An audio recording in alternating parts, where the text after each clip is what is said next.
इयत्ता 5वी मधील मुलाला ABCD ही येईना, फक्त 30 पर्यंतच आले अंकवाचन। जनशक्ती शेतकरी संघटनेच्या अतुल खुपसे पाटलांनी केली शिक्षकांची खरडपट्टी। गावातच शिक्षकांना राहण्याच्या दिल्या सूचना। माढ्याच्या उपळवटे गावाच्या जिल्हा परिषद शाळेतील प्रकार, शिक्षकाला उलटे टांगण्याचा अतुल खुपसेंनी दिला दम। सोशल मीडियावर व्हिडिओ व्हायरल झालाय। विद्यार्थ्यांना लिहिता वाचता येत नाही म्हणून शिक्षकांना धारेवर धरत शिक्षकांना विद्यार्थ्यांच्या घरासमोर शिक्षकांना उलटे टाकण्याचा दिला सज्जड दम। जनाची नसली तर मनाची तरी लाज राखा, पगारीपुरतं काम न करता निदान मजुराच्या हजेरीपुरतं तरी काम करा, अशा पद्धतीने शिक्षकांची खरडपट्टी काढत लाज काढली आहे। नाही, तू कितवीला आहे? बर, तुला काय काय येतं? एक दोन येतं म्हणून दाखव। तुला येतंय तेवढं म्हणून किती पर्यंत येतं तुला? 11 12 पुढले येत नाही तुला? येतंय तेवढं म्हण सर। 1 2 3 4 5 6 7 8 9 10 त्याच्या पुढं 11 12 13 14 शाबास 18 19 20 बेस्ट। पुढं 21 22 23 24 25 26 27 28 29 30 येतंय तिथवर म्हणा, येतंय तिथवर म्हण। तुला बक्षीस द्यायचं, शाबास, पैसे द्यायचे खर्चायला, तुला येतंय तिथवर म्हण म्हण म्हण।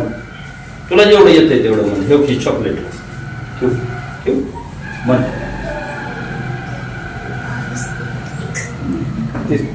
गुरुजी कुठला आहे तुला? कोणच्या मॅडम आहे? 5वीला आहे का? 5वी तुमच्याकडे? 5वीला गेला, आता 5वीला आला। कसं आहे? इंग्लिश तुला येतंय तेवढं म्हणून काय येत?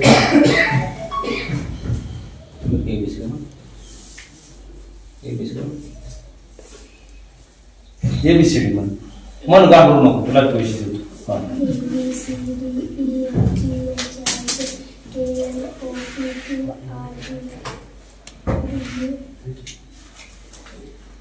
काय करा? ABCD ना त्याला कशी शिकवली तरी येईल? पहिले प्रश्न आम्हाला 5वीलाच होतं। This is Gopal, let is Sita. Direct 5वीला इंग्लिश होतं आणि हे शिकवलं जायचं। अजून माझ्या लक्षात कितवीत? 5वी। ही पहिलीपासून इंग्लिश आहे आणि ABCD आहे ना। किती अक्षर असते ABCD? 26। मग तुला 26 बी कशी येत नाही? चौघवी पसारा घेऊन उद्या मला गावात पाहिजे, नाहीतर मी गुरुजी लोकांना विद्यार्थ्याच्या पुढे टांगेन घरी नेऊन।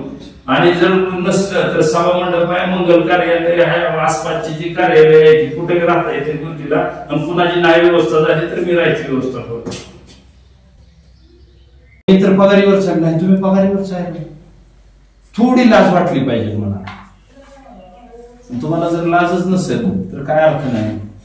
आता लाजच नसेल तर काय अर्थ नाही।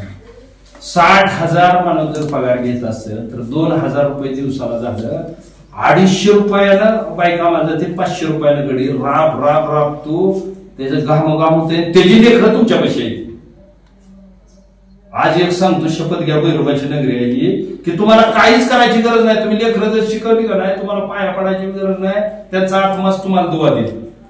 फक्त ती लेकरं तुमची लेकरं आहे ती म्हणून बघा। तुमची लेकरं म्हणून बघितलीस तर तुम्ही टाइम बघितला नसता, काय नसता, अख्खी पुस्तकं फाडून काढली असती। शिकवू बरोबर। थोडी जीवाला लाज वाटली पाहिजे। आणि त्यांच्यापेक्षा आपल्याला का माहितीये, आपण लेकरं गोळा करतोय,